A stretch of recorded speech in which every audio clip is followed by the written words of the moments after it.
O Lucas assistiu O cara explicando. Deus sofre. Deus sofre. Pergunta, Deus sofre. Semana passada a gente estava aqui, a gente estava falando, o Emerson, né, falou sobre.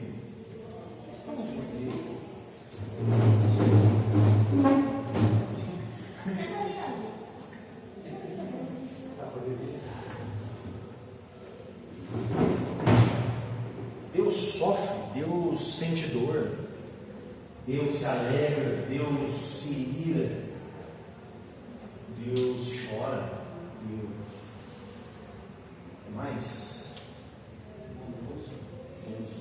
sente ciúmes, Deus se arrepende. E eu até sugeri aquele vídeo, eu nem imaginava que um pouco daquilo que fala lá no vídeo eu ia usar hoje, mas a questão é que é verdade, Deus, quem assistiu percebeu, Deus ele sofre, ele chora, ele se entristece, ele fica irado, ele dá risada, ele acha graça, não acha graça. Deus enfim, Deus tem sentimento, né? Ele se sente dor. Só que ao mesmo tempo, Deus não tem nada disso. Ao mesmo tempo, não tem nada a ver. E uma pergunta, que eu vou fazer mais lá na frente, mas eu vou fazer agora. Uma pergunta. O que faz Deus se irar? Não vou responder, só vou perguntar, mas fiquei na mente. O que faz Deus se irar?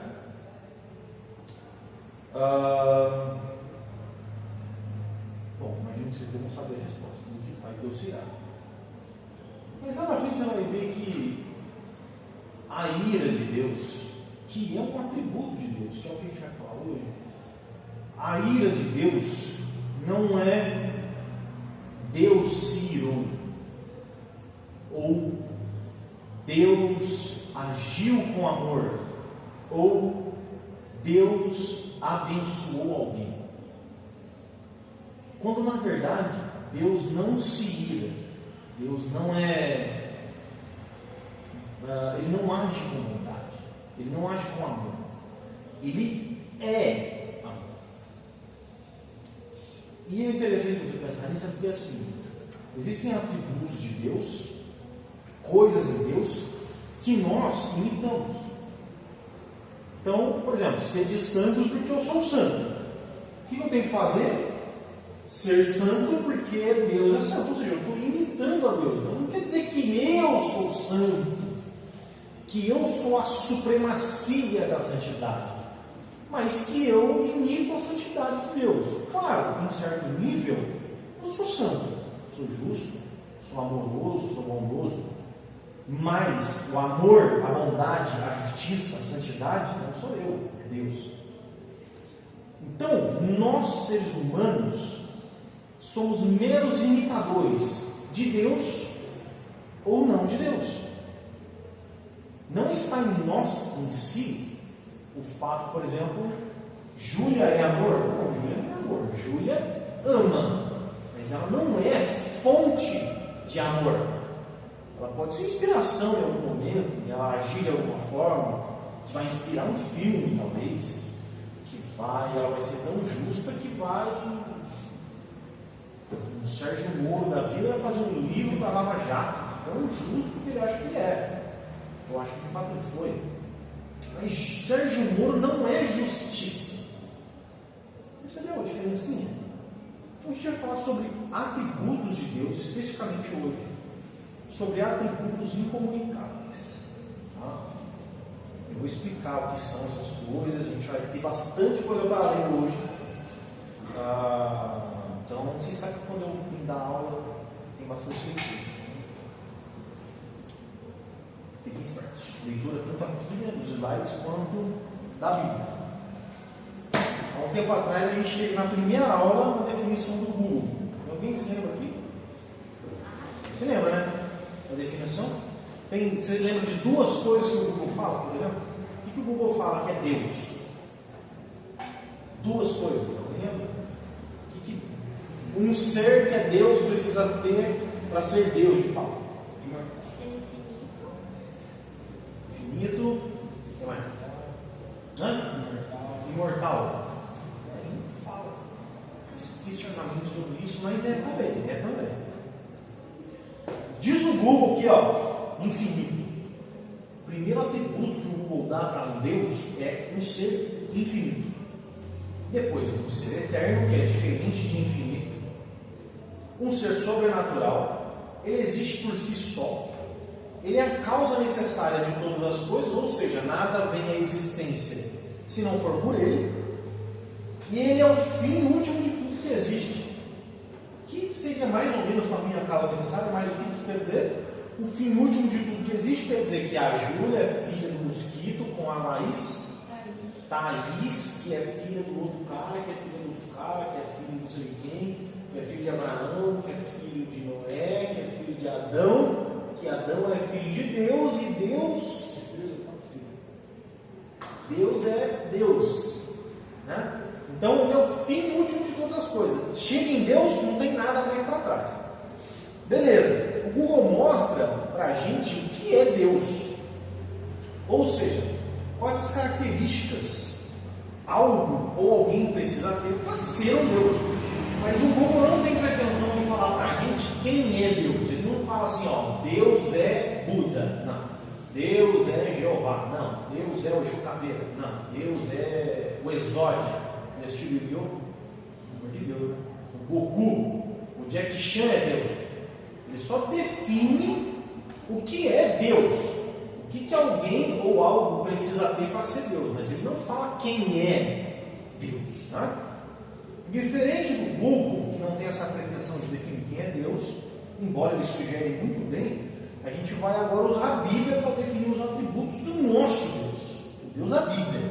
Então agora a gente começa a entrar no que é o Deus da Bíblia.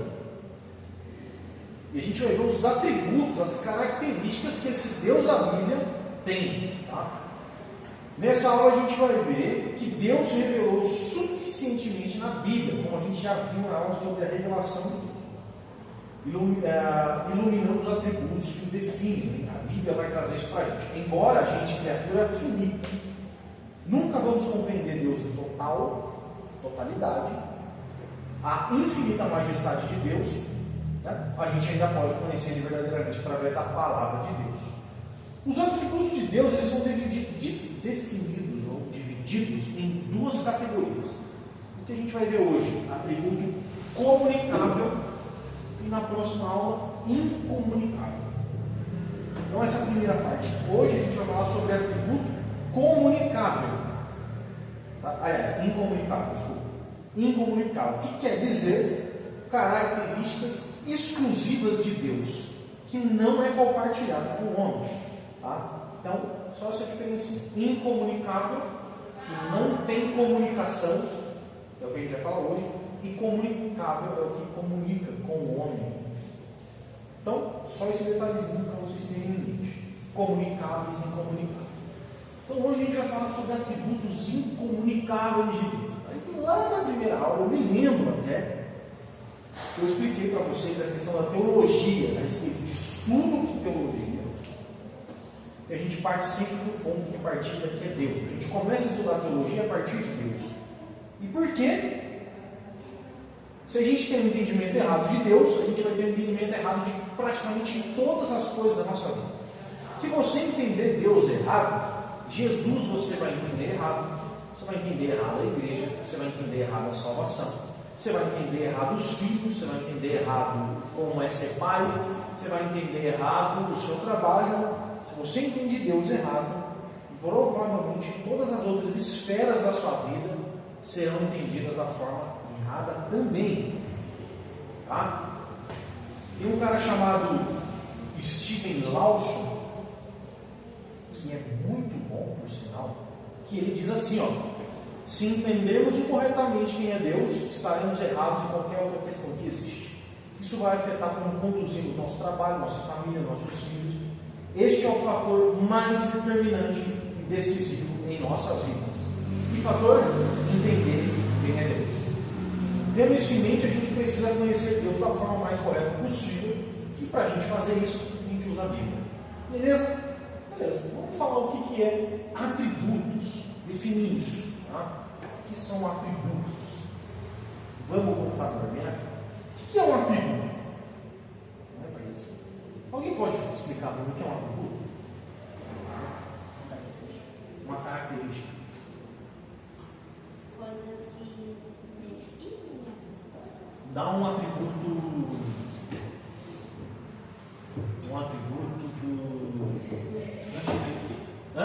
do lanche do IP. Pode ser. Um atributo do beirute de frango. De frango. Tem queijo. Gostoso. É bom. Vem com batata frita. Molho tártaro. Características, né? Atributos que tem no beirute e são inerentes ao beirute. Sem essas características, ele até deixa de ser beirute. Tá? Por exemplo, se eu tirar o pãozinho, já não é mais beirute. Já é um outro. Tirar algumas características, ele se transforma em outra coisa. Então é isso. Atributo é as particularidades, qualidades e características que são próprias de algo ou de alguém. Então a gente tem características, qualidades, particularidades em Deus que fazem parte dele e que são importantíssimas que a gente conheça. Quando a gente lê, Êxodo 15, 11, vamos ler. Êxodo 15, 11.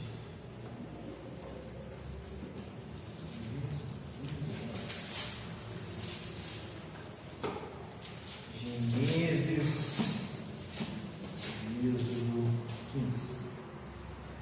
11. E aí, alguém? Êxodo 15, 11.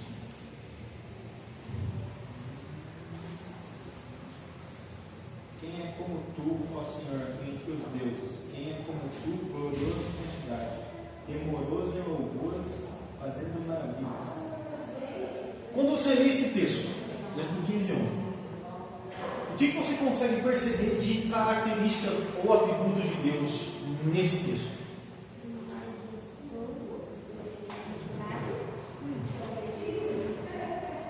Não, ele fala de santidade, ele fala, por exemplo, de obras maravilhosas, louvor, etc. Ninguém é semelhante a Deus.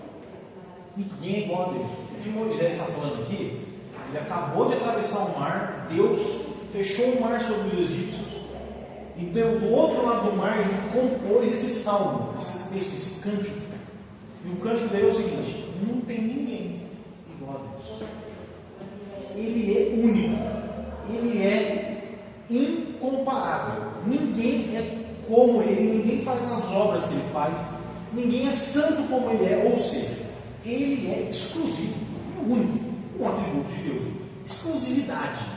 É ele e ponto, não tem mais ninguém semelhante que chega até na unha de Deus. Tá? Então a gente começa a ler o texto, ó, quem é entre os deuses semelhante a ti, Senhor? Quem é semelhante a ti? Majestoso em santidade, terrível em seus feitos gloriosos, autor de maravilhas. Quem é igual a esse Deus? Ninguém. Quais atributos a gente consegue ver? É o que a Giovana falou. Tipo, exclusividade. Não há ninguém igual a Deus. Uma característica de Deus é que ele é único. Agora, vocês não vão conseguir ler ele, eu acho, né? Vocês podem dizer três atributos. Isso. Tirando a exclusividade, santidade, até que falaram aí, você pode dizer três atributos de Deus que vem na sua cabeça. Carpinteiro. Carpinteiro. Você falou carpinteiro? Carpinteiro, o que mais? Algum atributo de Deus, alguma característica de Deus. Um atributo, você está falando, tipo, Qualquer coisa. qualquer coisa. Tipo assim, se eu Especiais, santo, eterno. santo, eterno, mais algum? Sim, tipo assim, só ele é. Ou eu posso falar que ele foi, que outras pessoas pensam, de carpinteiro. Não. As pessoas são. Sim. Não, pode ser. Não. Mas que são, por exemplo, o fato de Jesus ser carpinteiro, Deus ser carpinteiro, Não é um atributo que não é uma coisa assim que tem tanta relevância. Como santo. Exatamente, como verdadeiro. como justo, como poderoso, criador. Tá? Então, de três. Agora eu vou te passar uma lista do tanto de atributos que a gente tem, tanto os comunicáveis quanto os incomunicáveis. Primeiro, Deus é autoexistente. Ele possui vida em si mesmo e não depende de ninguém. Isso é importante. O fato dele ser autoexistente não quer dizer só que ele autoexiste, mas que nada ele depende para existir, e para agir e para fazer. Ele não depende de absolutamente nada. Vou falar sobre isso daqui a pouco. Deus é Espírito. Essas duas coisas, eu percebi que o Google falou lá, né? Existente em si mesmo e algo sobrenatural, ele é Espírito. Ele não possui um corpo material, ele é transcendente. 3. Deus é soberano. Ele governa sobre todas as coisas com absoluto controle. Desses 3 que eu falei aqui, tem algum que ele pode comunicar ao homem, que o homem também é? Beleza. 4. Deus é santo. Ele é puro, livre de culpa, falha em todo o seu ser. Deus é santo. Ele é onipresente. Deus não possui limites. Ele está presente em todo lugar.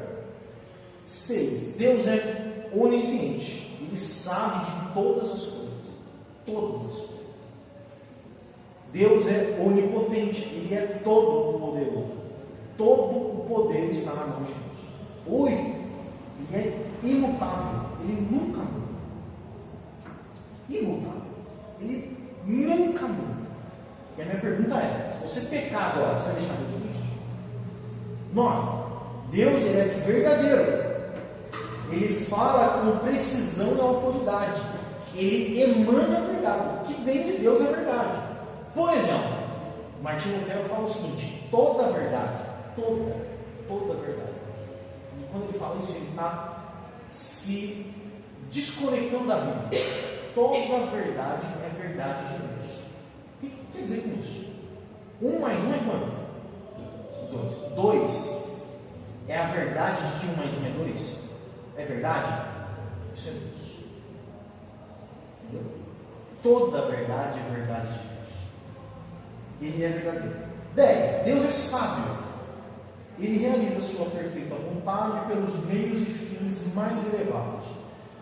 Isso aqui é impressionante, porque o fato é: Deus, ele é sábio no sentido de existem coisas que acontecem que só acontecem pelo fato dele ser tão sábio, tão infinito em sabedoria, que as coisas acontecem de uma forma tão perfeita que não teria como acontecer de outra forma.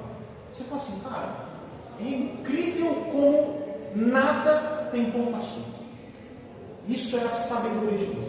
Ser sábio é diferente de ser inteligente. Claro, Deus também é inteligente. O sábio, inteligente, é o acúmulo de informação. Então, inteligente seria assim: eu sei fazer, eu conheço melhor toda a Bíblia. Isso é uma coisa, conhecer. Inteligência, acúmulo de informação. Outra coisa é você aplicar o conhecimento que eu tenho. Sabedoria.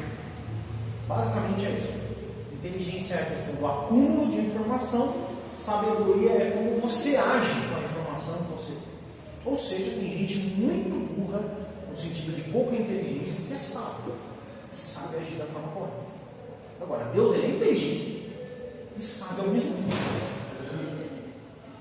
Deus é bom, ele é generoso para com as suas criaturas. Deus é gracioso, ele concede salvação gratuita a pecadores imerecedores.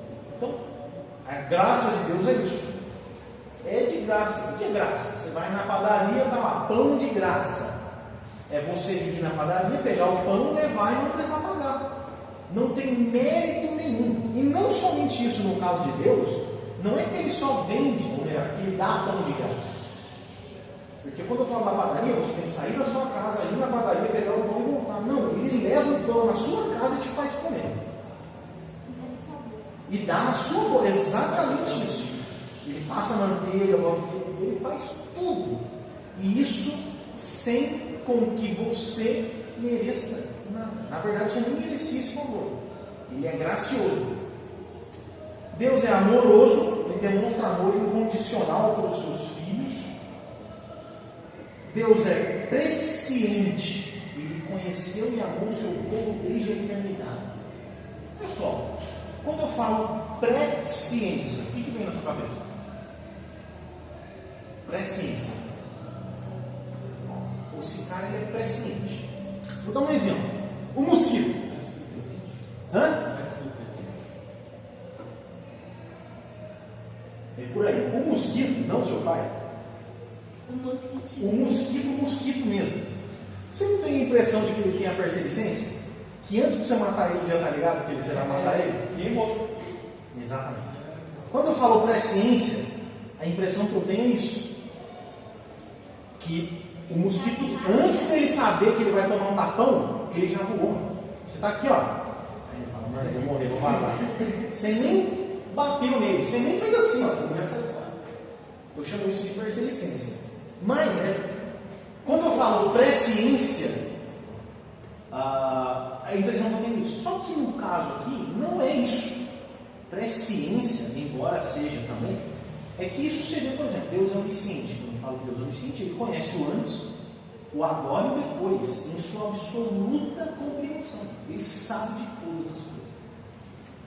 Agora, olha só, essa é a parte mais difícil que a gente vai ter aqui nessa aula, que é falar sobre a presciência.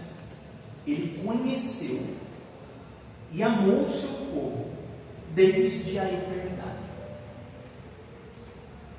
Ele me conheceu antes de eu saber quem eu era, antes de eu existir, antes do meu pai, antes de Adão existir. Ele já me conhecia. Só que esse conhecer tem um detalhe que eu vou falar mais lá pra frente.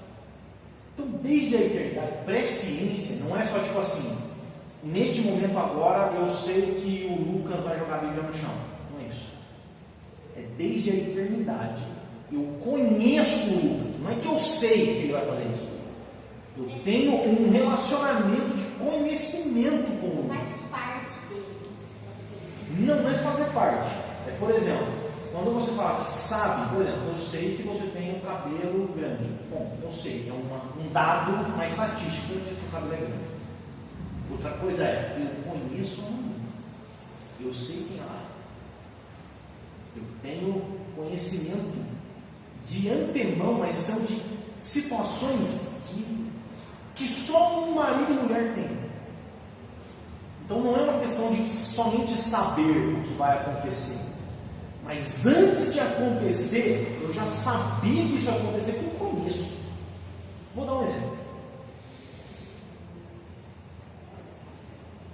Você acha que quando Jesus estava sendo morto, quando ele estava na Via Crúcia, tomando chibatada e estava na cara, Deus já sabia daquilo? Já sabia que aquilo ia acontecer. Só que ele não só sabia. Não é um fato de conhecimento estatístico. Eu sei que não. Eu sei de forma que eu tenho intimidade, não só intimidade, mas eu decretei que assim fosse. O que eu quero dizer é, quando Jesus estava apanhando, Deus não estava aqui, meu Deus, estou batendo no filho, Deus estava aqui, olha. Mas eu vou explicar, essa é a parte mais difícil, que dá mais problema para a gente, que mais é discussão. Tanto é que esse atributo de presciência é um dos menos discutidos, porque não parece um atributo, parece que é onisciência, parece que é a mesma coisa que onisciência, mas não. Eu vou explicar lá depois. E por último, Deus é justo em sua ira. Ele ama a pureza e pune a iniquidade. Olha só, Deus é justo em sua ira. Ele é justo e ele também se ira. E é um Deus irado. Ele é justo em sua ira. A ira de Deus é justa. Beleza? Beleza, olha só. Vamos definir aqui, ó. De todos esses que eu falei antes, foram 15, né? 16, né? Comecei. Deixa eu verificar aqui. Eu comecei a hora que você estava lá em cima. Não, tá filmando. Como eu falei lá no começo, existe atributo comunicável, que são transferidos ao homem, e incomunicável. Tá? Acabamos de ver uma lista lá. Quem já passou, já estava aqui, não precisa mais. Quais são os atributos comunicáveis? Peraí. Eu coloquei um errado, eu inverti. Eu inverti. Deixa eu corrigir.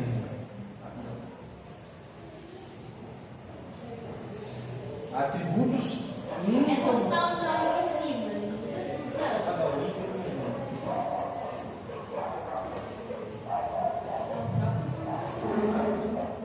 Pronto, e eu escrevi errado aqui, beleza. Atributos incomunicáveis. Incomunicáveis. Quais são? Deus é autoexistente, que nós definimos por aceidade. Ele é assíduo. Ele existe em si mesmo. Faz um favor para mim, fecha a porta lá. A porta lá na fora. Então, Deus, ele é autoexistente. Ele existe. E existe. Bom, ele é espírito. Ele é soberano. O detalhe é a respeito de soberania. Soberania tem a ver com governo, com poder, com comando, reina, soberano. Em determinado aspecto, não é que Deus é soberano, mas ele também governa. Só que essa soberania aqui é uma soberania absoluta. Tá? Deus é soberano, soberano, soberano. Ele é onipresente, ele é onisciente, ele é onipotente, ele é imutável e ele é presciente. É sobre essa coluna aí da esquerda que a gente vai estudar. E o que é comunicável? Santo.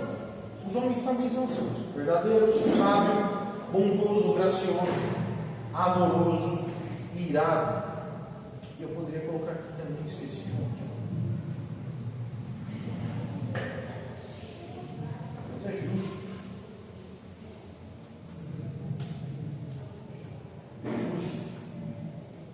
Tá?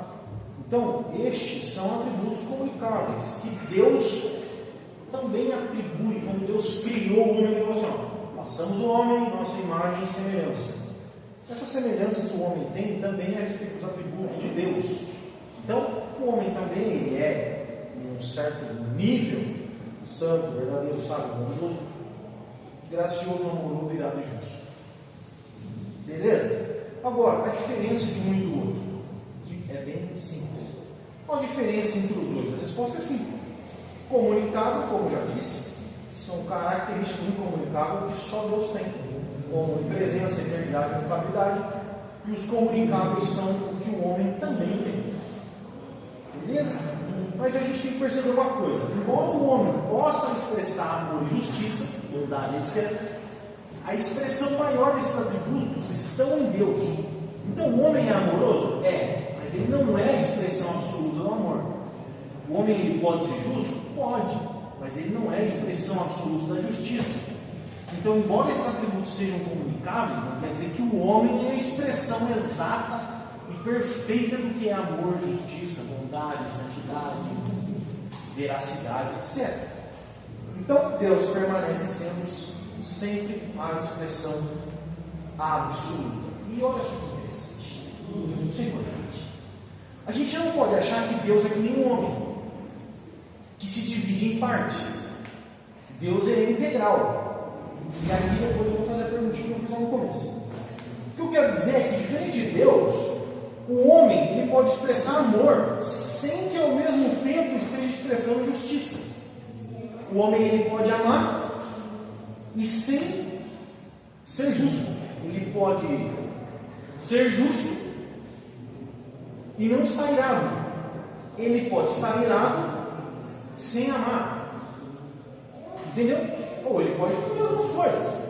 Mas o homem ele pode ser dividido em partes. Ele pode ser extremamente irado e não está expressando nenhum tipo de amor, nenhum tipo de justiça, nenhum tipo de bondade, nenhum tipo de graça, enfim, ele só está irado. Agora, Deus não é igual ao homem. Deus é amor e justiça ao mesmo tempo. Ele é as duas coisas. Deus é ira e amor ao mesmo tempo. Ele é as duas coisas, não só as duas, mas todas as coisas. Ele é verdade, bondade, graça, justiça, ira, amor, onipresente, onisciente, eterno, infinito, autoexistente e etc. Tudo ao mesmo tempo. Ao mesmo tempo, integralmente. Tente entender um homem como alguém que produz amor, justiça e santidade. E Deus como alguém que é amor, justiça e santidade. Sendo assim, o homem imita os atributos de Deus. Sendo assim, é impossível separar a bondade da ira, o amor da sabedoria. Se Deus é bom, Ele é bom sendo irado, sendo amoroso, sendo sábio.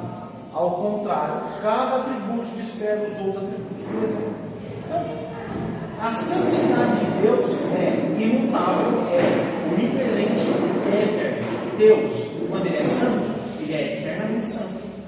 Ele é em todos os lugares santo e Ele sempre será santo. Quando Ele é bom, Ele é eternamente bom. Em todos os lugares Ele é bom e Ele sempre será bom. Quando Ele é justo, a mesma coisa. Quando Ele é irado, sempre foi irado. Sempre, em todos os lugares Ele foi irado. E Ele nunca muda a sua ira. Diferente da gente. Agora você está de boa, daqui a pouco você está triste, daqui a pouco você está feliz, daqui a pouco você está pulando, dando um mortal para trás, daqui a pouco você está melancólico, chorando, etc. Deus não. Não é igual a gente. Atributos eternos. Como eu falei antes, os atributos de Deus não são independentes. Antes são interligados e estão presentes em todas as três pessoas da Trindade. Isso é importante. Deus Pai, Deus Filho, Deus Espírito. Todos eles possuem todos os atributos. Todos os atributos. Em totalidade e são absolutamente santos, eternos, etc. Cada um desses atributos sempre foram de Deus e sempre serão. Eu quero que vocês vão perceber essas palavras, eu vou perguntar depois o bagulho de novo. Deus nunca ganhou ou perdeu algum atributo no meio do caminho. Ele sempre foi o que Ele é. Umas perguntas. O que causa a ira de Deus? Meu Deus, não estou. O que causa a ira de Deus? Deus fala assim, mas eu estou maluco, irado, nossa. O quê? Não seguir os mandamentos. O pecado. O pecado é o que causa a ira de Deus. Certo? A ira de Deus se manifesta no pecado. E a maior manifestação da ira de Deus que a gente viu, que a gente sabe até hoje, foi quando Ele na cruz matou seu próprio filho. Ali estava a punição de todos os nossos pecados. A expressão absoluta da ira de Deus, Jesus Cristo. Ao mesmo tempo, a expressão absoluta do amor de Deus, Jesus Cristo. Ao mesmo tempo, a expressão absoluta da santidade de Deus, Jesus Cristo. A expressão extraordinária e absoluta da sabedoria de Deus, Jesus Cristo. O que causa a ira de Deus? O pecado. O pecado causa a ira de Deus. O pecado. Se o pecado é o que causa a ira de Deus, Deus não tinha ira antes do pecado de Adão e ou de Satanás? Adão foi o primeiro homem na terra a pecar. Antes de Adão não tinha pecado. Ninguém tinha pecado. Estava tudo certo. Estava tudo top. Estava tudo nice. Quer dizer que Deus não era um Deus irado antes de Adão pecar? Não, porque Ele não tem, Ele é. Exatamente. O fato não é que Deus começou a se irar depois que Adão pecou. Ele sempre foi ira. Ele sempre foi justiça. Ele sempre foi verdade. Sempre foi santo. Ele sempre abominou o pecado. Ele sempre abominou as coisas erradas. O que acontece em Adão e em Jesus é a manifestação da ira de Deus. E em outros casos também. Mas o fato é que Deus não mudou depois que Adão pecou. E Deus também não vai mudar depois que Ele mandar todo mundo para o inferno e que o capeta estiver aprisionado, que a gente estiver no céu. Deus no céu, plenos. Deus é ira. Deus é justiça. Deus é santo. Deus é amor. Ou seja, Adão sem Adão, um Adão na metade, Deus sempre foi Deus. Em momento algum Ele adquiriu o atributo da ira ou da justiça e da santidade. Ele sempre foi, sempre será. Isso confronta pessoas que acham que, por exemplo, no Antigo Testamento Deus é diferente do Deus do Novo Testamento. Então, tem gente que vai falar assim: ah não, o Deus do Antigo Testamento é o Deus irado, o Deus de justiça, o Deus que mata, o Deus que não sei o quê. E o Deus do Novo Testamento, Jesus, é um Deus de amor, um Deus de graça, um Deus bonzinho, ursinhos carinhosos, Disneylândia. Então Deus mudou. O que acontece? Deus lá no passado, no Antigo Testamento, Ele tinha um plano, só que Ele falou assim: mas esse plano não está muito bom. Preciso corrigir isso aí. Aí Ele manda Jesus. Porque Ele falou: mano, eu estou pisando na bola, eu estou muito irado. Nossa, eu estou maluco da cabeça. Eu preciso mandar meu filho para resolver os meus erros. Não.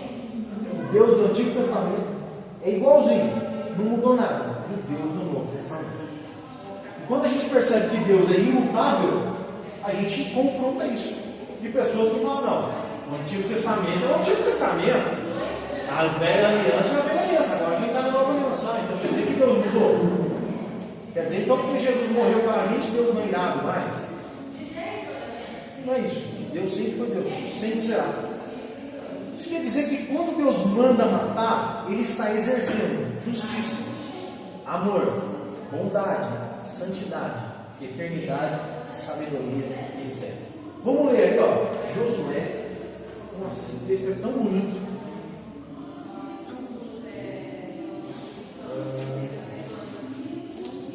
Josué, capítulo 6.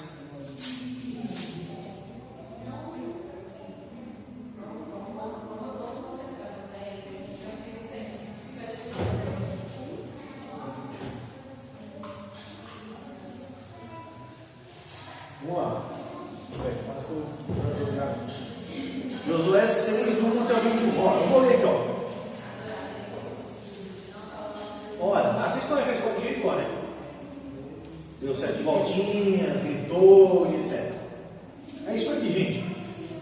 Jericó cerrou-se e estava cerrada por causa dos filhos de Israel numa saia. Nenhum saía, nem entrava. Numa saia. Jericó estava cercado pelos israelitas, a galera cercou as muralhas e ninguém entra, ninguém sai. Então disse o Senhor a Josué: olha, tenho dado na tua mão a Jericó e ao seu rei, os seus valentes e valorosos. Vós, pois, todos os homens de guerra, rodeareis a cidade, cercando a cidade de uma vez, assim fareis por 6 dias. E 7 sacerdotes levaram 7 buzinas de carneiro diante da arca. No 7º dia rodeareis a cidade 7 vezes, e os sacerdotes tocaram as buzinas. Será que, tocando-se longamente a buzina de carneiro, ouvindo-vos o som da buzina, todo o povo gritará com grande grito, e o muro da cidade cairá abaixo, e o povo subirá nele, cada qual à frente de si. Então chamou Josué, filho de Nun, os sacerdotes, e disse: levai a arca do concerto. E 7 sacerdotes levem 7 buzinas de carneiro diante da arca do Senhor. E disse ao povo Josué: passai a rodear a cidade, e a quem estiver armado, passe diante da arca do Senhor. E assim foi como Josué dissera ao povo, que os 7 sacerdotes, levando as 7 buzinas de carneiro diante do Senhor, passaram, e tocaram as buzinas e a arca do concerto do Senhor e seguiu. E os armados iam adiante dos sacerdotes que tocavam a buzina, a retaguarda seguia após a arca, andando e tocando as buzinas. Porém, ao povo Josué tinha dado ordem, dizendo: não griteis, nem fareis ouvir a vossa voz, nem sairá palavra alguma da vossa boca, até o dia que eu vos diga: gritai, então griteis. E fez a arca do Senhor rodear a cidade, rodeando a uma vez, e vieram no arraial, e passaram a noite no arraial. Depois Josué se levantou na madrugada, os sacerdotes levaram a arca do Senhor. E os 7 sacerdotes que levaram as 7 buzinas de carneiro diante da arca do Senhor iam andando e tocando as buzinas, e os armados iam adiante deles, e a retaguarda seguia atrás da arca do Senhor. Os sacerdotes iam andando e tocando buzina. Assim rodearam outra vez a cidade no segundo dia e tornaram um arraial e fizeram isso por 6 dias. Beleza, vamos lá, gente. O Josué rodeia 6 vezes, ninguém fala nada, vai armado, bota a arca da aliança na frente, sacerdote com a cornetinha do chapolim, do sacerdote, não grita. Beleza? Beleza. Versículo 15. Sucedeu que ao 7º dia madrugaram ao subir da alva, e da mesma maneira rodearam a cidade 7 vezes, no mesmo dia. Naquele dia somente rodearam a cidade 7 vezes. Sucedeu que tocando os sacerdotes a 7ª vez subindo, disse Josué ao povo: gritai, e o Senhor nos tem dado a cidade. Porém a cidade será anátema ao Senhor. Agora começa, gente. Porém, 17. Porém a cidade será anátema ao Senhor. O que é anátema? Quem está diferente? Amaldiçoada? O que é diferente?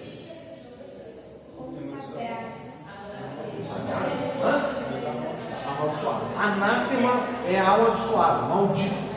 Anátema. 17. Porém a cidade será amaldiçoada ao Senhor. Anátema ao Senhor. Será destruída pelo Senhor. Maldita. Ela e tudo quanto houver nela, somente a prostituta Raabe viverá. Ela e todos os que com ela estiverem em casa, porquanto escondeu os guerreiros que enviaram.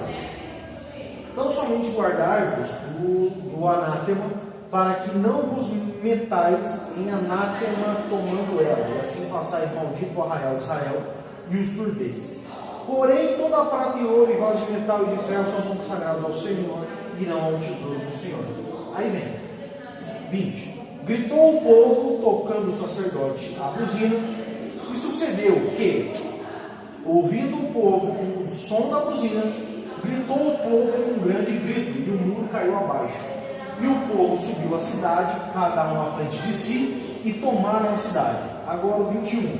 E tudo quanto na cidade havia, destruíram totalmente ao fio da espada, desde o homem até a mulher, desde o menino até o velho, e até ao boi, e gado miúdo, e ao jumento. Vocês entenderam? Deus falou para Josué: vai e mata. Só que assim, não é que você vai lá matar o exército, não. Você vai matar desde o menino. O menino aqui não é criança de colo, mas poderia ser também. O menino aqui seria pequenas adolescentes, na idade do João, na idade do Davi. Mata. Desde o mais novo até o mais velho. Desde o homem até a mulher. Mata geral. Não é só o exército. Passa a fala, exatamente. A questão é que quando a gente lê esse texto, por exemplo, a gente fala assim: pô, mas esse Deus aí, como assim matar os outros? Como assim Deus manda matar crianças? É intrigante quando a gente olha o texto só pelo texto. Realmente pode trazer para você assim: pô, Deus não é bondoso, Deus não é amor, Deus não é paciência. A questão aqui é o seguinte: esse povo de Jericó, que eram cananeus, era uma galera muito ruim, por força. Não é lá assim, fuma narguilha. Não é isso. Era ruim de sacrificarem as suas crianças nos altares dos meus pagãos. Era ruim das prostitutas fazerem os próprios partos em frente das fogueiras, e naquele mesmo momento sacrificar os seus filhos a esse Deus. É interessante quando a gente começa a ler isso daqui, que antigamente essa galera aqui sacrificava crianças depois de ter nascido numa fogueira, no sacrifício. Hoje em dia eles fazem aborto. É o mesmo princípio. Eles matavam crianças, sacrificavam crianças. Esses caras aqui eram inimigos de Israel, de estuprar as mulheres de Israel. Eles espalhavam maldade severa por toda aquela época. E quando Deus manda matar, ele não falou assim: vai lá e mata mata a galera do Parque Califórnia. Não. Tipo assim, mano, essa galera é muito. Nós vemos aqui a aplicação da justiça de Deus. Porque Deus abomina o pecado, porque Ele é santo.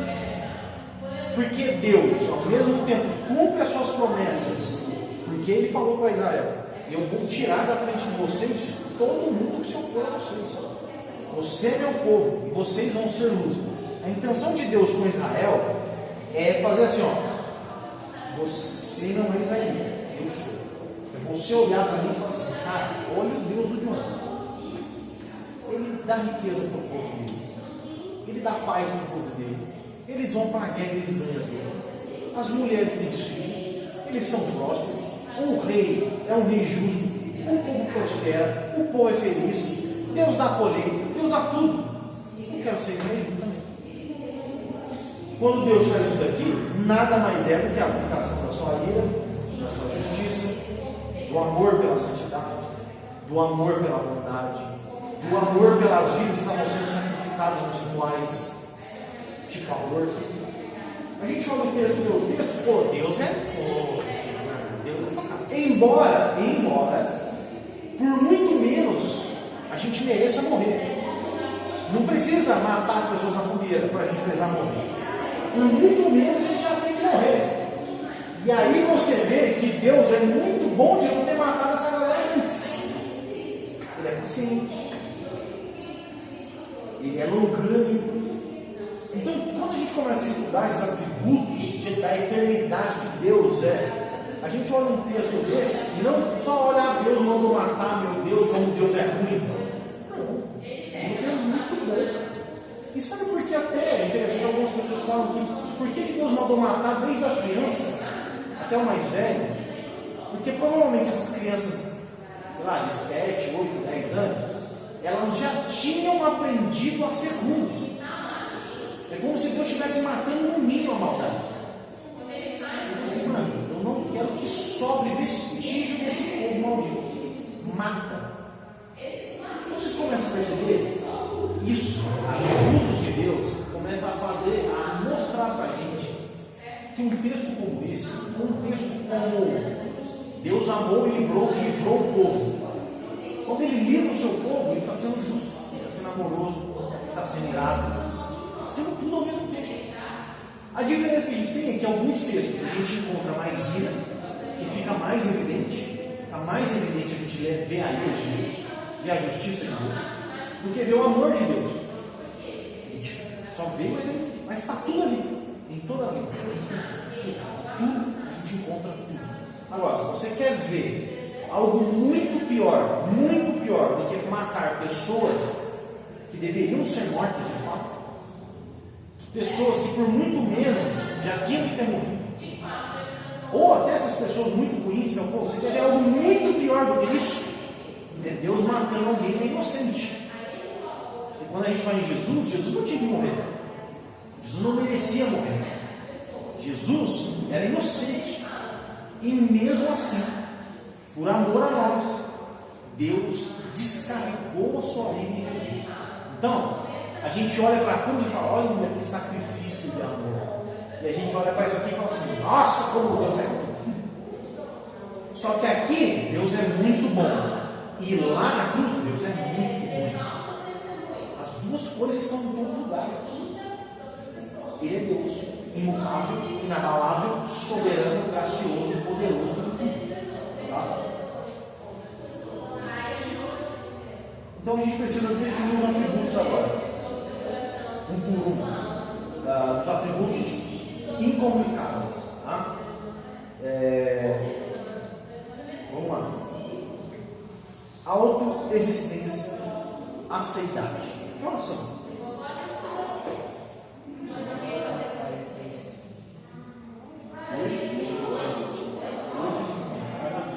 Tem bastante coisa aqui. Aceidade, ou seja, autoexistência. Deus existe em si mesmo, e por Ele mesmo, e nele mesmo, e tudo é Ele mesmo. Aceidade, autoexistência. Vamos lá no Antigo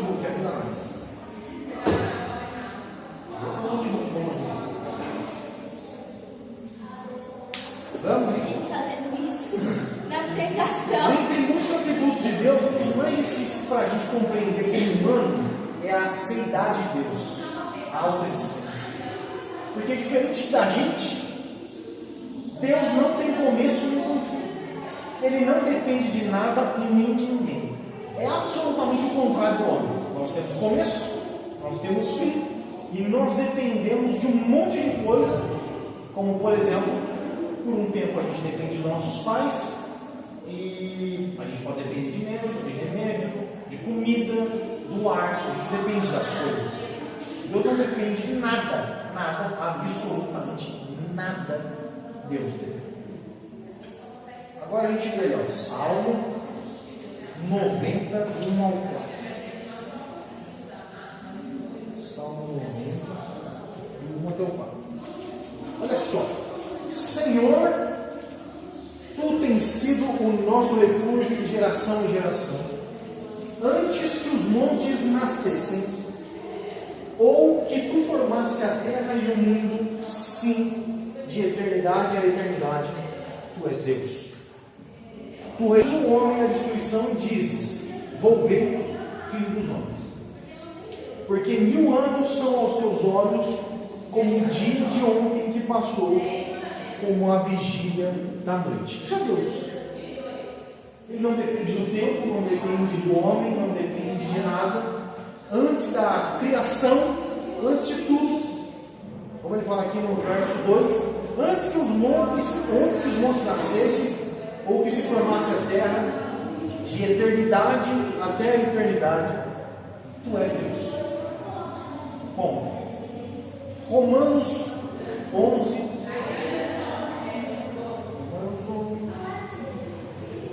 Esse é bom, hein? 33 ao 36. Lá.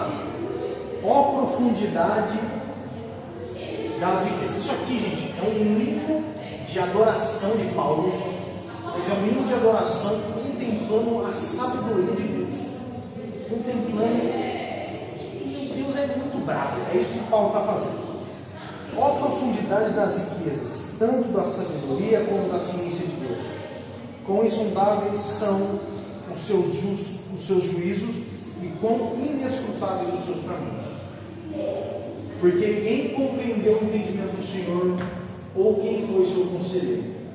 Ou quem lhe deu primeiro a ele para que ele seja recompensado? Aí vem no final a música que a gente canta. Porque dele, e por ele, e para ele são todas as coisas. Glória, pois, a ele eternamente. Amém. Por que dele?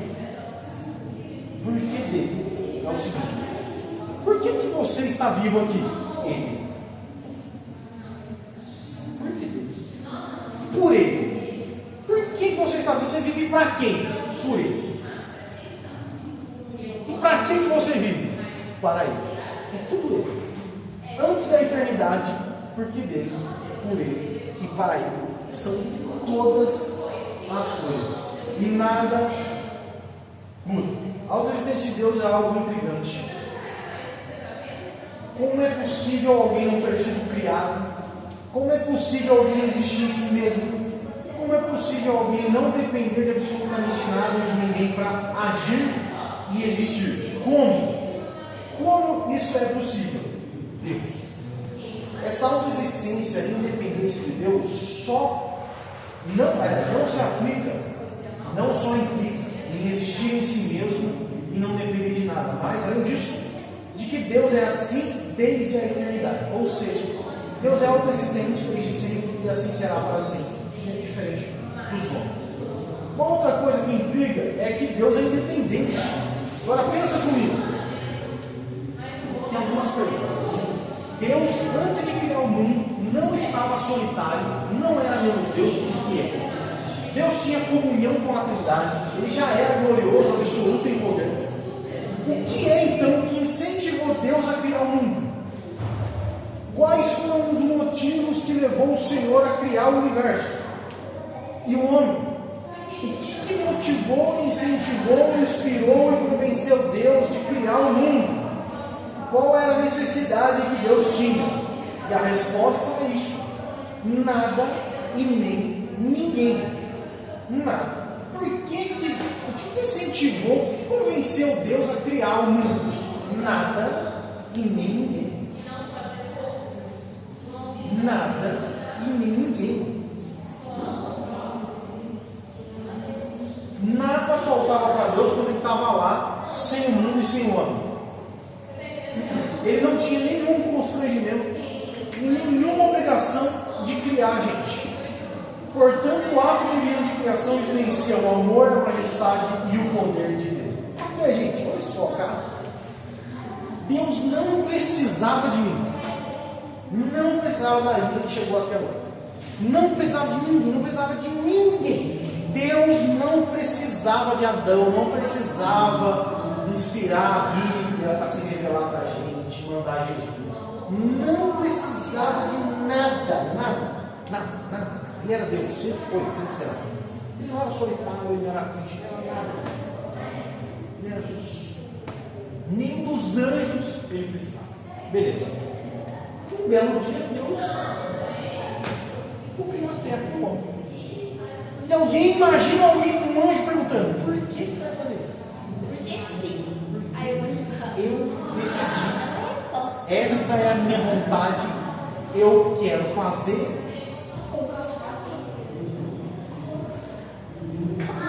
Mas você está triste, está solitário? Que a gente canta o dia inteiro, louvos. Só que eu quero fazer. Mas o que está te influenciando? Nada. Você está dependendo? Não. O que você vai fazer então? Eu vou ser Deus. É isso que eu sou. Eu faço, eu quero e eu faço. Acabou, velho. Deus não depende de nada. Por que eu estou trazendo isso para a gente entender? Você vai casar, provavelmente porque você vai sentir uma solidão, vai sentir falta de relacionamento sexual, de um namoradinho, de beijar na boca, de ter filho, de ter uma família, de ter trabalho. Você vai ter necessidades na sua vida que vão implicar com que você age de alguma determinada forma. Eu quero comprar um Beirute, eu preciso de dinheiro, vou trabalhar para ter dinheiro. Deus quer um Beirute, ele fala: Beirute. Acabou. Meu Deus. Entendeu? É isso. Ele fala assim: eu quero que tenha luz. Arranja luz. E houve luz. É só isso. Ele não depende de alguém falar assim: mano, eu acho que preciso de uma luz aí. Vou influenciar Deus na minha ideia, porque a minha ideia é boa. Eu vou falar para ele. Simplesmente, inteligentíssimo e sábio, haja luz. Só isso. Isso, gente, vou ter bem claro. Isso é livre-arbítrio. Tá? Isso aqui é livre-arbítrio. Que Deus é. Quem é o único ser no universo que tem livre-arbítrio? Deus. Deus, ele é absolutamente livre para decidir e para agir. Nada influencia Deus. Por que eu estou falando isso? Quando você, como eu falei, você vai casar, vai ter filho, etc. Você vai falar assim: eu vou fazer isso porque eu quero. Não.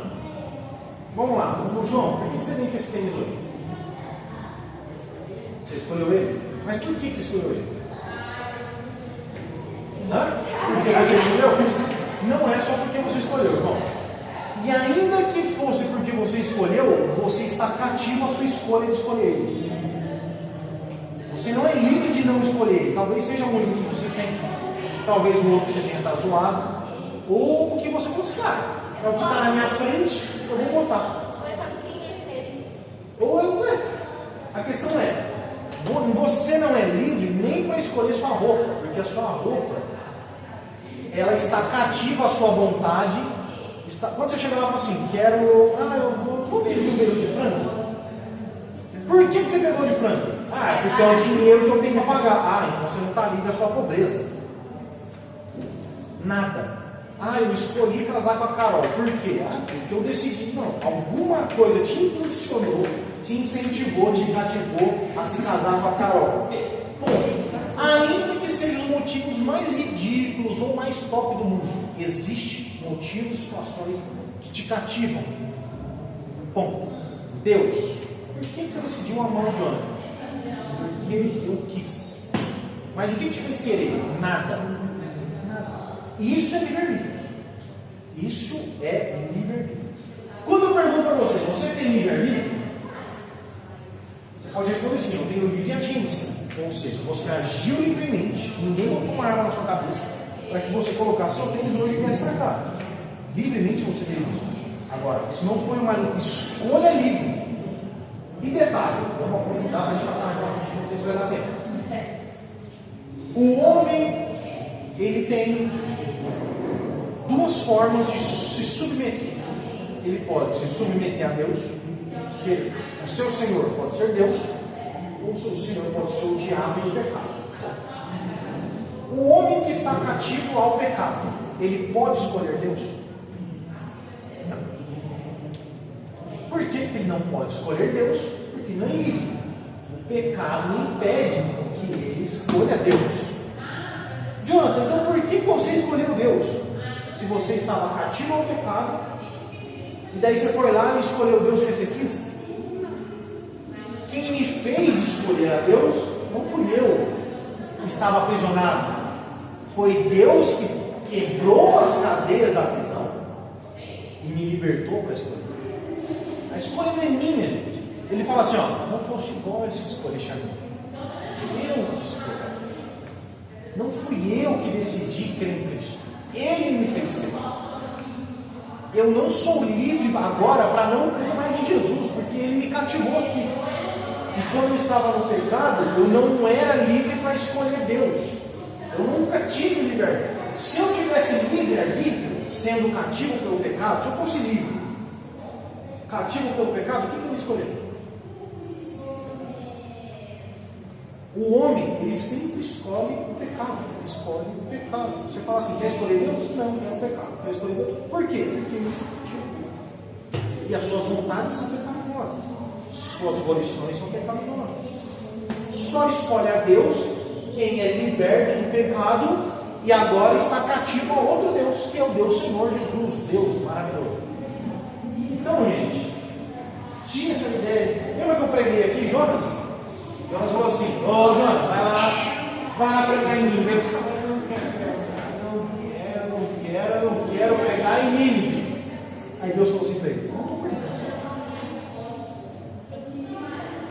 eu não falei assim, Jonas, poderia por favor ir lá em Nínive pregar? Tentei ser bonzinho. Estou falando, vai. Eu não quero. Estou falando, vai. Ah, vou fugir. Aí ele tenta fugir, é engolido pelo peixe, vomitado na praia de Nínive. Você quer voltar? Se você quiser entrar no barco, eu faço o peixe te engolir de novo e o barco junto com você. Paulo estava a caminho de Damasco, indo matar crente. Sabe o que Deus fez? Apareceu na frente dele e falou, agora você é meu. Ah, mas eu estava indo matar a galera que você curte. Não, agora você não vai matar mais. Eu decidi que agora você não mata mais e agora você vai ser um pregador. Ah, então tá bom.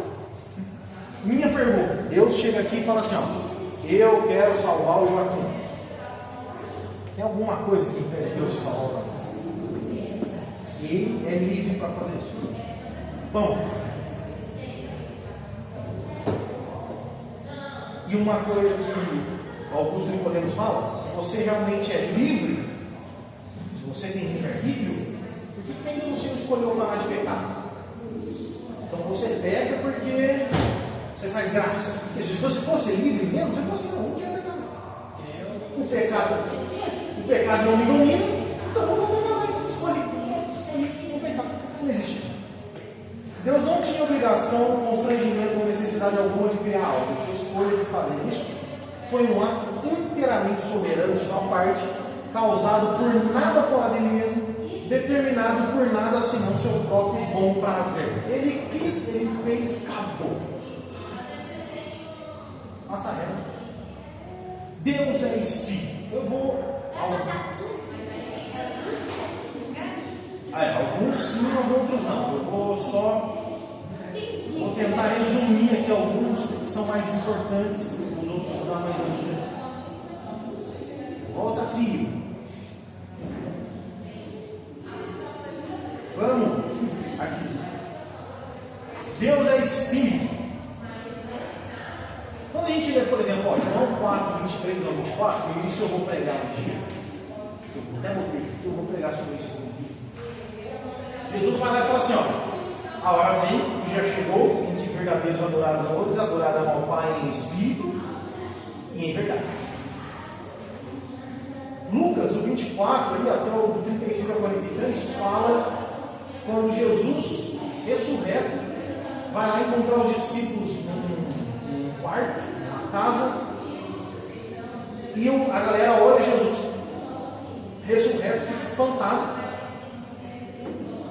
E Jesus olha ali a incredulidade de alguns, de Tomé, por exemplo, e ele fala assim: vocês sabem que espírito não tem carne e também não tem osso.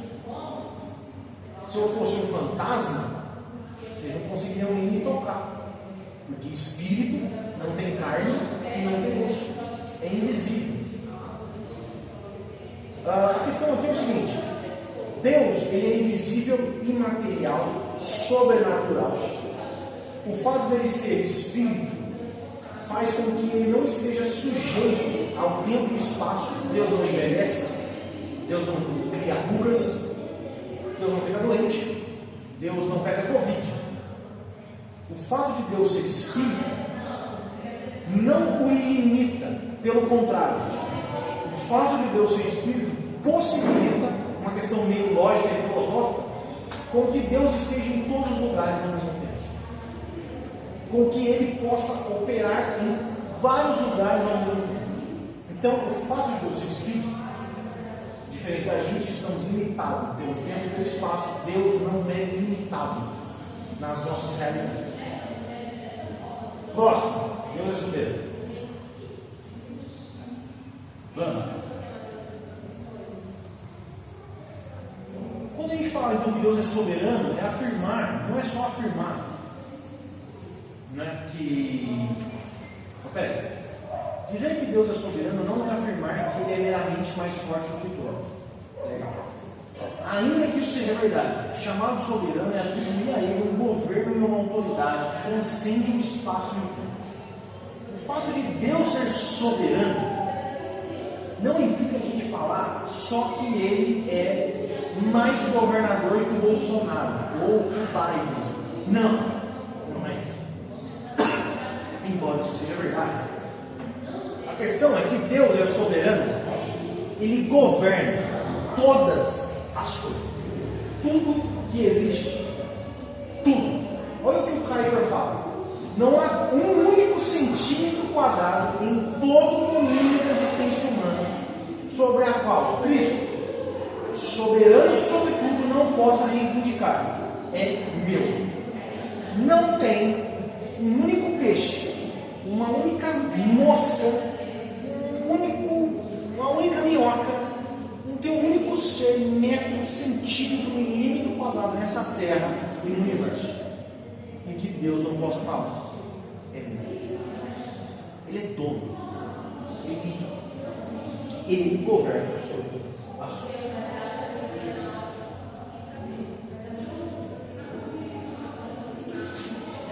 As Escrituras repetidamente atestam o governo de Deus como incomparável. Sobretudo a gente encontra lá nos Salmos, ele é entronizado. Nós também vemos que a soberania de Deus comunica seu absoluto poder contra os inimigos sobre o poder das trevas. Não somente a soberania de Deus atesta em toda e qualquer circunstância da nossa vida. Olha só, gente. Sabe o capeta? O Satanás, o chifrudo, o tranca-rua, o mochila de criança, o pata negra, eu não sei quem mais, qual é outro nome, o Senhor das Moscas, o Corinthians, sabe o Corinthians? Deus é soberano, Ele governa, os próprios demônios, os poderes das trevas estão submetidos ao poder de Deus. Martin Lutero falava o seguinte: o diabo nada mais é do que um cão raivoso na coleira de Deus. Isso. Deus está aqui, está bravo. Aí Deus fala assim: senta, rola, late, dá patinha. É isso. Meu Deus. Soberano sobre o poder das trevas e do próprio capeta. Ele também é soberano soberano sobre as circunstâncias da nossa vida. Gente, eu já falei isso aqui uma vez. Lembra que cada centímetro dessa terra, cada molécula existente nesse planeta, cada átomo está sob o domínio soberano de Deus. O gatilho de uma arma que ativa a pólvora de um projétil, que acerta a cabeça de uma criança inocente numa favela, uma bala perdida, está sob o domínio soberano de Deus. O garoto que quase morreu numa cirurgia, que tem esse menino João, esclerose. Esse menino João, ele está sob o domínio de Deus. A doença está sob o domínio de Deus. A saúde está sob o domínio de Deus. Ganhar na loteria, domínio de Deus. Ser o mais pobre de todas as criaturas, domínio de Deus. Domínio amoroso, justo, irado, santo, bondoso. Tudo, gente, tudo que eu falei, tudo está sob o domínio de Deus. Nada sai do controle e pega Deus. Ele governa a sua criação, ele governa a história e ele governa por último a salvação. O que quer dizer por governar a salvação? É Ele quem dá a salvação, é Ele quem produz a salvação, é Ele que faz tudo a respeito da salvação. Pronto, onipresente. Esse é mais tranquilo. E onipresente? O que é onipresente? Está em todos os lugares. O fato de Deus estar em todos os lugares deve implicar algumas coisas para a gente. Por exemplo, Deus está aqui, Deus está ali em cima, Deus está numa outra igreja, que agora está tendo escola bíblica, culto, encontro de irmãs. Deus está no céu, Deus está lá na minha casa, Deus está na casa da gente, Deus está em todos os lugares. Agora, o que implica em Deus estar em todos os lugares é que Deus está em todos os lugares em sua total plenitude. Ou seja, eu acredito então que Deus está aqui, nesse metro quadrado invisível, como a gente já viu, está aqui agora, em absoluto poder, santidade, justiça, amor, graça, ira, tudo.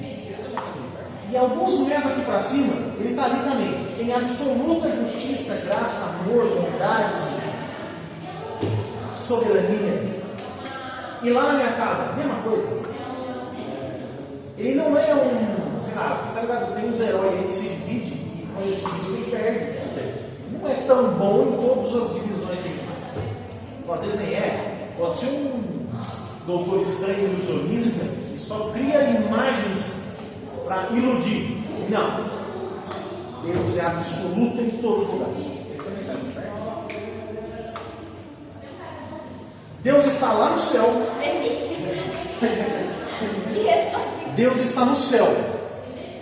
No céu, quando a gente fala, gente, não é céu para cima, né? Não sei onde é o céu. A gente aponta para cima porque o céu é para cima. Mas existe um lugar metafísico que a gente chama de céu, que é onde Deus reina e está sobre o seu trono. Deus está na terra. Como ele fala lá em Mateus, por exemplo, estarei convosco todos os dias. E Deus fala no inferno. Deus está no inferno. Ele está no inferno. Apocalipse, se eu não me engano, é 4, 10, ou não, 14, 10. Fala que Deus assiste, ele vê, contempla a punição sobre os pecadores. Ele contempla, vê, e não só isso, é ele, não é gente. O cara foi para o céu, aí chega, foi para o inferno, chega no inferno, aí o capeta fala: agora eu vou te torturar, agora eu vou te bater, agora eu vou te açoitar. Não. Fica tranquilo, se você chegar no céu, quem vai fazer isso em você é Deus, viu? Não é o diabo, não. Tá bom, irmão? Vai para o inferno de Deus. Deus não vai arrebentar você lá. Não é o diabo que aplica a punição de Deus. O diabo será punido também. E é punido. A questão é que Deus, no inferno, aplica a sua justiça e sua vida. E lá no inferno ele é santo, onipotente, onisciente, onipresente, onipresente. E aqui a gente vê em Apocalipse que ele assiste. a galera sofrendo, sendo punida por seus pecados. Ele está em todos os lugares. Todos. Quando a gente lembra quando a Regina pregou o Salmo 139? O Salmo 139 fala: se eu subir ao mais alto monte, de lá eu não posso fugir do Senhor. Se eu descer o mais profundo abismo, o Senhor vai estar lá também. Se eu botar a minha cama lá no inferno para dormir, o Senhor vai estar lá. Se eu estiver no céu, contemplando a beleza da Nova Jerusalém, o Senhor vai estar lá também. Não tem para onde fugir de Deus. Deus está lá. É igual o Júlio. É igual o Júlio. Deus está lá. O pastor falou que Deus fez tudo. Ele também criou. Sim. O diabo é a criação de Deus, gente. E não somente isso, Lucas. O poder do diabo, deixa eu falar, vem de Deus. Daqui a pouco eu vou falar sobre isso. Mas o poder que o diabo tem não é dele. Sabe o dinheiro que você tem? Não é seu. Ele te emprestou para você tentar viver. O dinheiro que você tem, o dinheiro que os governos têm, o dólar, o real, não é dos homens, é de Deus. Ele fez todas as coisas. Todo o poder de compra, todo o poder dele, todo o poder de destruição, todo o poder de tudo é de Deus. O poder espiritual dos anjos, dos demônios, também é de Deus. É Deus quem fala assim: ô capeta, eu vou te dar um pouco de poder.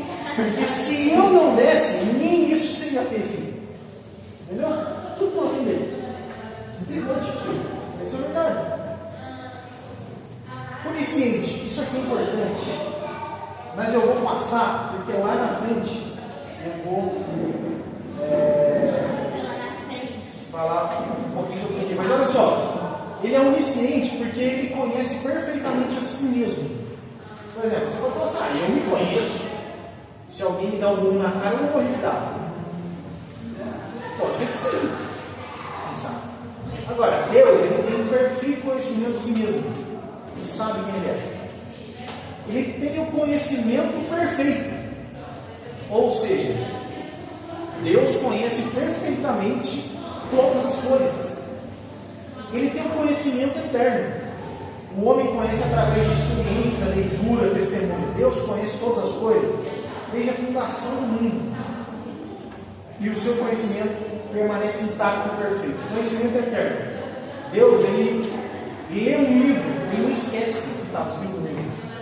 Ele aprendeu algo há 30 aprendeu, entendo o que eu estou falando. Ele aprendeu algo há 40 anos atrás, ele sabe perfeitamente o que ele aprendeu. Eterno, imutável o seu conhecimento. Ele é onisciente, ele sabe de todas as coisas, antes de tudo, no momento e depois de tudo. Ele tem um conhecimento completo, ou seja, ele sabe que a água é composto de H2O e não H2 é mais. Ele sabe de todas as coisas. Ele tem um conhecimento penetrante. O que é o seu conhecimento penetrante? Ele consegue ir no coração do homem e entrar dentro da mente do homem e falar assim: eu sei o que você está pensando, eu sei o que você sente, eu sei quais são as suas vontades, eu sei de tudo sobre você, melhor do que você. Melhor que o TikTok, melhor que o Mark Zuckerberg. Ele tem conhecimento futuro, ele sabe de tudo que vai acontecer. Tudo ele sabe. Ele não só estava ontem, hoje estará eternamente. Conhece todas as coisas. E conhecimento possível. Deus não só conhece a realidade, mas ele também conhece as outras possibilidades eventuais da realidade. Lembra quando o Doutor Estranho pega lá a pedra do tempo lá, né? E começa a ver as infinitas possibilidades de derrotar o Thanos? Aquilo é Deus. Deus, ele sabe falar assim, ó. E ele deu exemplo quando a gente pega esse texto aqui, ó. Eu li esse texto aqui quando eu preguei, Mateus 11. Ele fala assim, ó. Esqueci o nome da cidade, Sidom e Corazim. Se esses milagres que estão acontecendo aqui tivesse acontecido em Sodoma, eles teriam se arrependido. Aqueles milagres não tinham acontecido em Sodoma. Mas Jesus fala: Se eles tivessem visto, eles teriam acreditado e se arrependido. Ou seja, ele conhece a realidade paralela. Ele sabe até o que possivelmente poderia acontecer se aquilo não tivesse acontecido ou se algo tivesse acontecido. Ele sabe de tudo, até das eventualidades. Mas por ele ter feito tudo, então ele sabe qual que é correto. Como assim? Por exemplo, teve uma que deu certo no final. Sim. Essa uma é que Deus sabe que vai ser correta mesmo. Cara, é basicamente isso. A questão não é saber que é correto ou não. Ele traça toda a história da humanidade. Não existe nada que saia do controle de Deus. As coisas que não acontecem porque Deus não quer. Então, eu não consegui um emprego. Eu não quis. Eu consegui. Deus quis. Pronto, a vontade de Deus. O fato é que se tivesse acontecido algo, porque não foi, olha só, não foi da vontade de Deus que a cidade de Sodoma tivesse visto os milagres que aquela outra cidade viu. Deus não quis. Porque se ele quisesse, ele teria feito os milagres. E aquele povo teria se convertido. Só que ele falou assim: eu não vou fazer isso. Mas Deus, eles poderiam ter se convertido se tivesse feito milagre lá. Então quer dizer que Deus ele também não quer convencer pessoas dos seus pecados?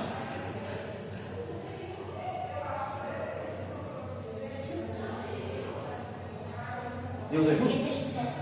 Sim. Você fala assim, quero todo mundo seja salvo. Teria alguém que você nem? Se tem pessoas que não são salvas, porque Deus não quis que elas fossem salvas.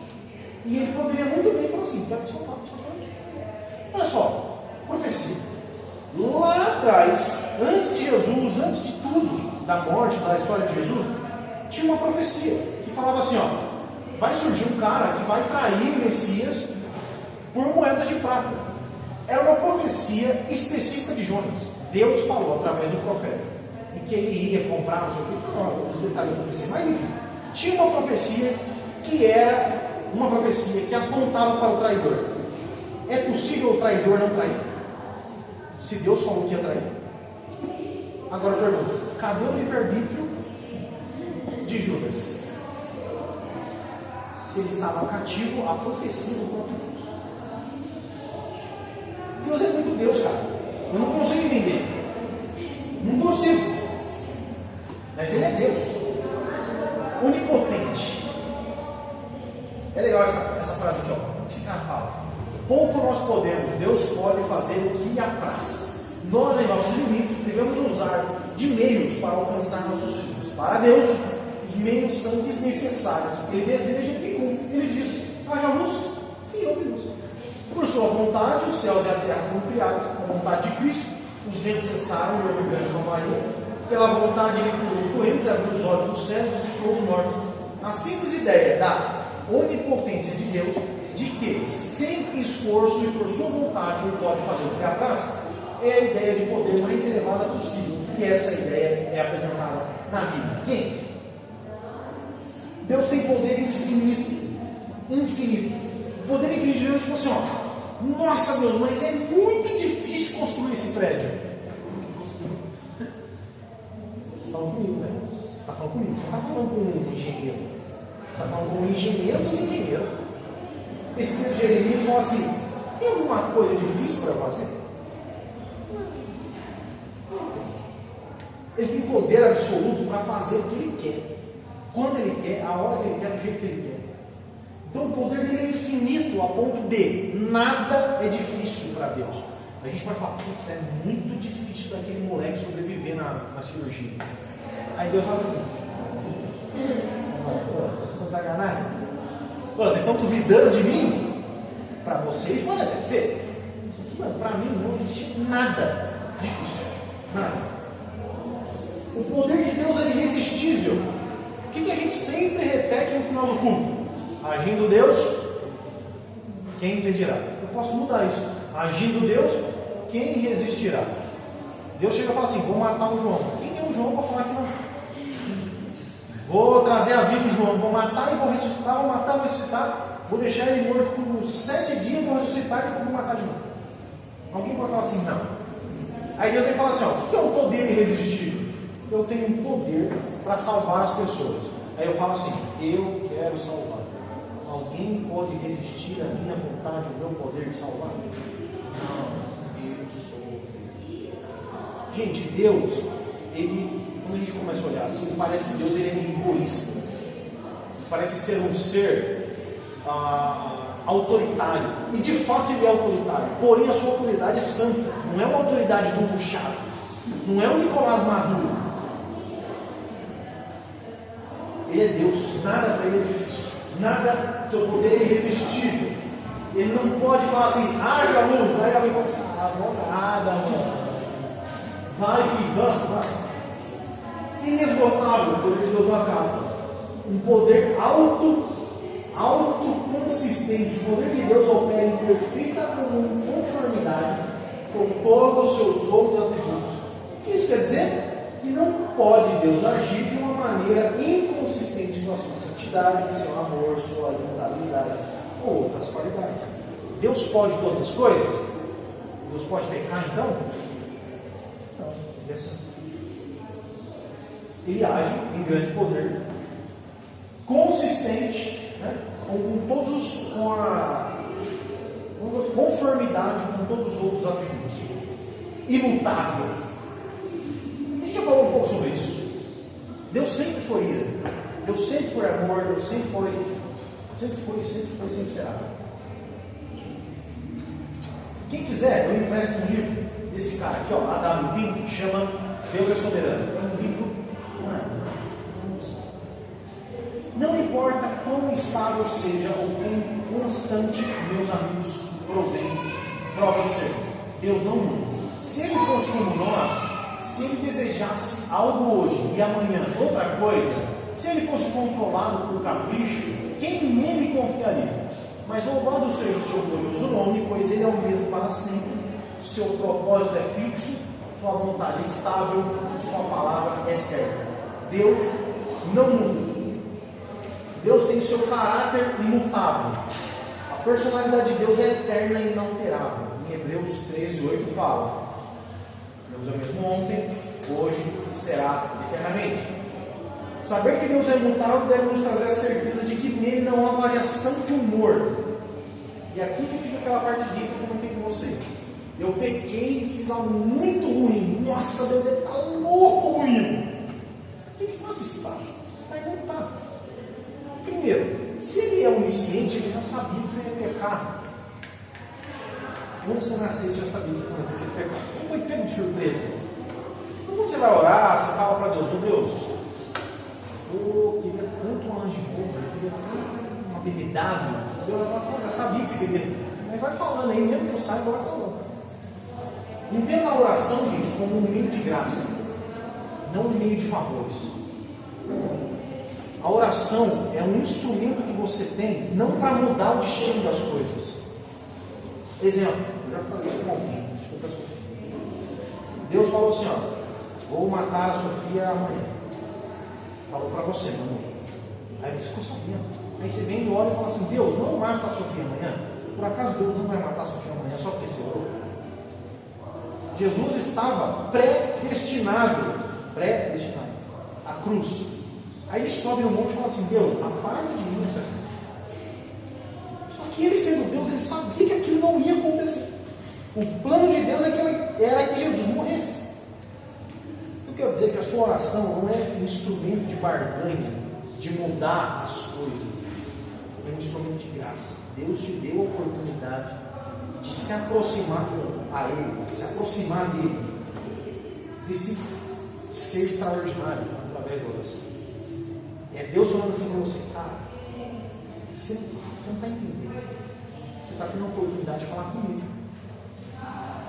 Uma coisa é: eu adoro Justin Bieber. Seria maravilhoso entrar na presença de Justin Bieber e dar um abraço nele.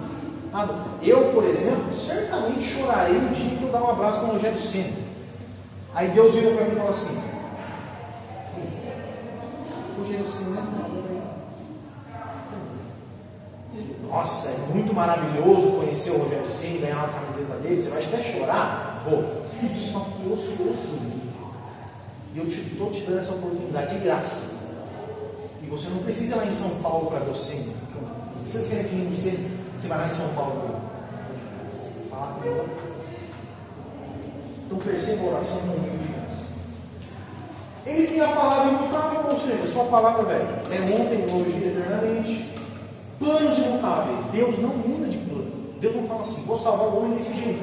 Putz, mas tá, nossa, tá dando ruim. Imagina, como eu falei, Deus olhou Jesus apanhar e falou assim, cara, será que eu fiz certo? Deve ter algum problema nesse plano que eu fiz. Preciso mudar o meu plano. Não, Deus planejou, executou de forma santa, perfeita e agradável.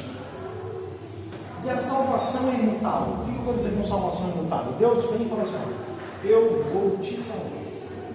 Através da sua palavra imutável, do seu plano imutável, ele vem e fala assim, eu vou salvar você.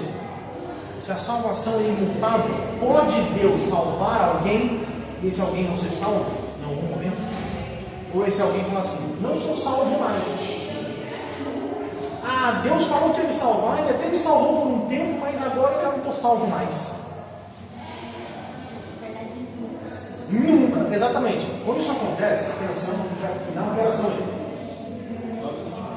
29, vamos acabar. O último aqui é o mais complicado. Mas entenda isso aqui. O que é uma salvação imutável? Quando as pessoas se desviam da igreja, saem da igreja por algum motivo, a gente fala assim, nossa, esse cara aí era salvo e desviou. A gente duvida da salvação. A gente duvida da ação de Deus no homem, mas não duvida do homem. Da salvação não tenho dúvida nenhuma. Deus salva. Pronto, acabou. Agora, o que eu tenho que ter dúvida quando isso acontece é, será que ele era salvo mesmo? Será que ele era crente de verdade? Será que ele realmente era um cristão genuíno? Ou a salvação de Deus que falhou? A salvação de Deus que mudou? Ou Deus falou assim, vou salvar, perdi a vontade. Ele fala assim, aquele que começa a boa obra em vós é fiel para cumprir. Se ele começou, velho, vai acabar. A salvação vai mudar. E por final, presciente, o mosquito.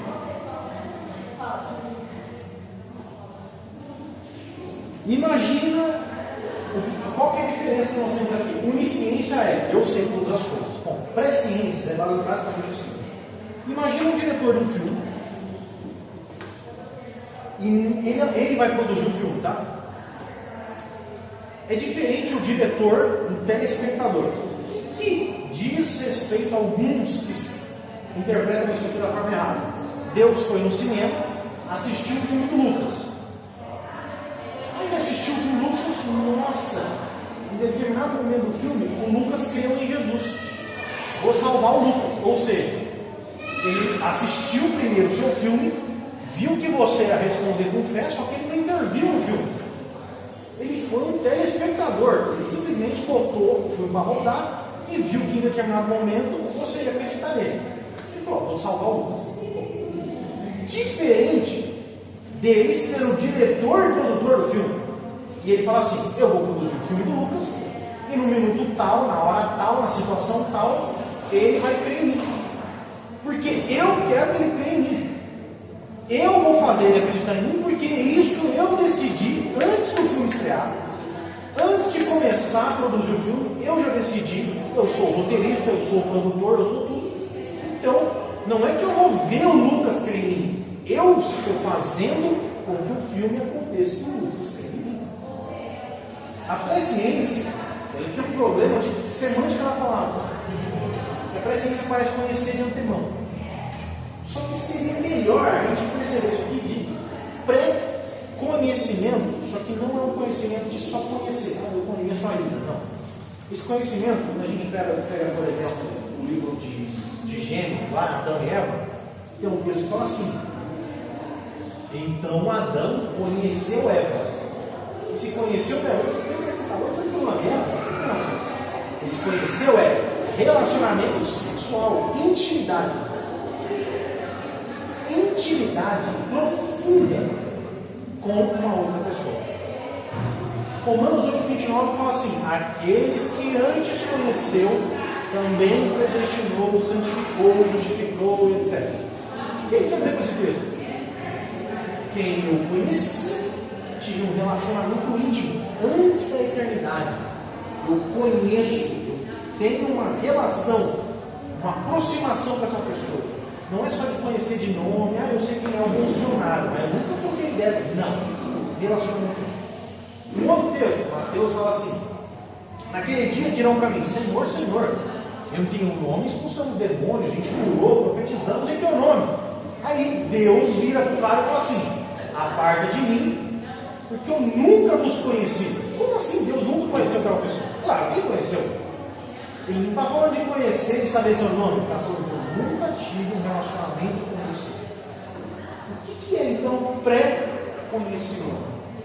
Esse Deus aqui da Bíblia, ele pré-estabelece a relação entre ele mesmo e a criatura. Presciência, basicamente, é Deus. Você leu o livro? Não. Trabalhinho para vocês. Efésios capítulo 1. Efésios capítulo 1. Antes da fundação. Lembra que eu dei aula sobre o livro da vida? O livro da vida, gente. Antes de existir o mundo, Deus pré-estipulou aqueles que ele ia conhecer. Ou seja, que ele ia salvar, que ele ia se relacionar, que seriam seus filhos. Um grupo seleto. Esse Deus da Bíblia, ele antes da criação do mundo, pré-conheceu. Ele tem presciência. Estabelece a salvação antes mesmo de você existir. Como ele faz isso? Através de todos os seus atributos: santidade, poder, governo. Isso aqui é Deus, gente. Brabíssimo, que eu não entendo. Mas é Deus. Beleza? E no final aqui, não vai ter como, né? Mas tem uma música, eu vou mandar para você. Chama Soberano És. Deus tremendo, supremo. É uma música que fala do atributo da supremacia de Deus, da soberania de como majestoso é Deus. Mas depois eu vou mostrar para você. Beleza? Perguntas, dúvidas, opiniões? Não? Só um detalhe. Tenham ideia de quem é o Deus que vocês adoram. Quem é o Deus que vocês servem? Quem é o Deus para quem vocês oram? Cara, percebam que Deus não é um simples amiguinho. Esse cara aqui é fora da curva. Fora da curva. Então, quando a gente ora, quando a gente adora, quando a gente serve, a gente está servindo um ser de extrema supremacia. Não é qualquer coisa, não é qualquer um. Então, vocês precisam ter, primeiro, o senso de responsabilidade que vocês estão fazendo na presença de quem? A reverência adequada para lidar com um ser tão extraordinário como esse. E, principalmente, a sensação de gratidão por poder estar falando, contemplando e conhecendo esse cara. E isso a gente já começa a ver que a gente não é nada. A gente é poeira, a gente não é nada. Beleza? Vamos lá.